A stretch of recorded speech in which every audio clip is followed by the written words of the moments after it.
runners on the corner for Free State. Brings up the shortstop, number 12, Colin Tolson.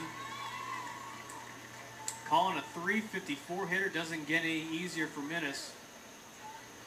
Has 12 RBIs on the season, an on-base percentage of .500.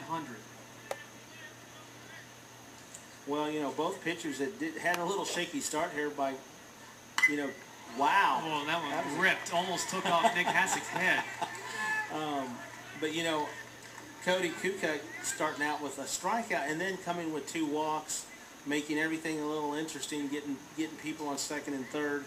You know, Albert doing the same thing right now with a double and a single and a walk, no outs. But, you know, like I said, anything can happen in this city showdown. And, man, I tell you what, it's just, like I said, who's got timely hitting and timely defense? Well, Minnis had 62 Ks coming into tonight. Cody had 60. There's the 0-1 pitch. High and outside to Tolson.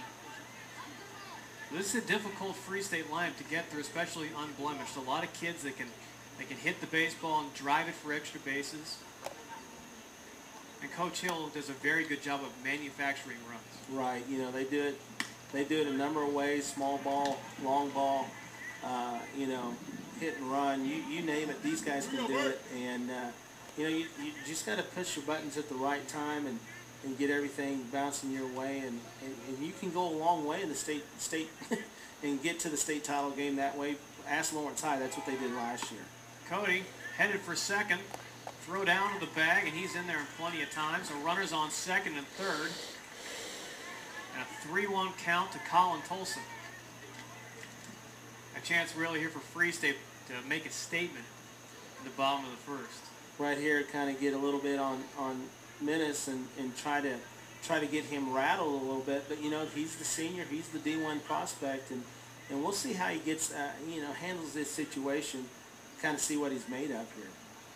Minnis to the plate, and Tolson is aboard, so the bases are loaded for the Firebirds, and nobody out for LHS. Right there, but, you know, like I said before, a lot of things could happen. You can, you know, you definitely want to be on your guard when you're a really pretty good basketball player.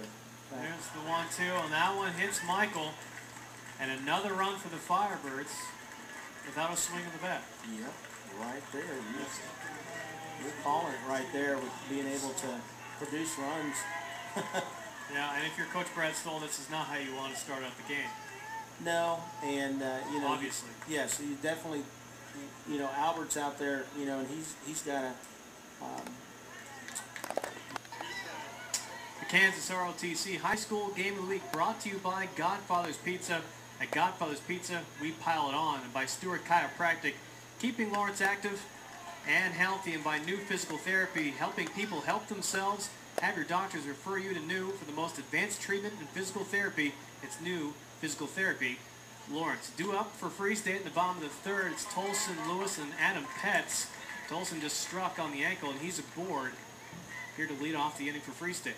That's the third guy that Albert Minnis has hit on the foot with a pitch. You see Cody Kukuk, the tall guy, is wild high, and Albert Minnis, the short guy, is wild low. Oh, yeah, definitely. And, you know, and they have all been those breaking balls that are down at the knees and just keep going down. And it's nice. But according to my daughter Ellen, a classmate of his at Free State, he has a great sense of humor. And you'll love to hear that. Got a good football mind. He loves watching film with his dad, the Free State High football coach, Bob Lisher. And Minnis is going to walk in a run as that one misses the plate. Tolson comes in, and it's now back to a 2-run Free State lead. Now, is your daughter a junior this year? Ellen is a senior. Okay. Kansas. Well, Cody Kukuk checks out of the ball game. He goes 3 1/3, allows 2 runs, 4 hits, 6 strikeouts on the night. Now on the hill for the Firebirds, that's Colin Tolson. Coach Mike Hill taking out his junior pitcher, saving him obviously for regionals, and doesn't want to get his pitch count too high. Too high, yeah. And, you know, you just want to, you know, and here's the other thing, you know, you want to get some of your pitchers, you know, Tolson, obviously you want to get him in here some little bit of pressure situation before you get into the grind of it, you know, with trying to get to state. But, you know, it's a great opportunity for everybody who, you know, just get them some experience in these big game type situations. Well, here's the numbers on Colin. He's gone 27 2/3 innings. He's pitched in 12 games. He's currently 4-1 on the season with a 1.52 ERA. That's second best for the club, next to Cody's ERA of 0.72. But he comes in a difficult situation here in the fourth. Bases are loaded for LHS, only one out. And it brings up Ross Johnson, the center fielder. The second strikeout to the junior, 2 outs for the Firebirds here in the fourth. Right now, you know, Albert Minnis really cooking it now. You know, he's really found a little bit of groove there, and now he's able to get one of the heavy hitters of Free State out right there, and, you know, taking another K, and that's Cody's second strikeout tonight. Next up is Colin Tolson, who is yet to have an official at-bat. Walked in the first and scored, was hit by a pitch in the third and also scored, so he represents 2 of the 5 runs for the Firebirds. Second pitch high for ball 2.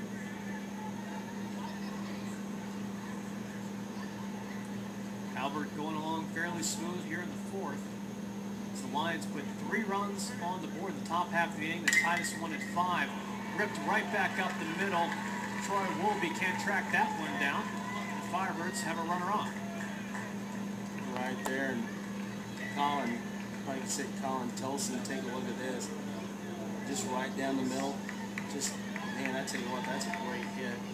Get something going right here. You definitely want to chase Minnis if you're Free State and try to get him out of here. Yeah. So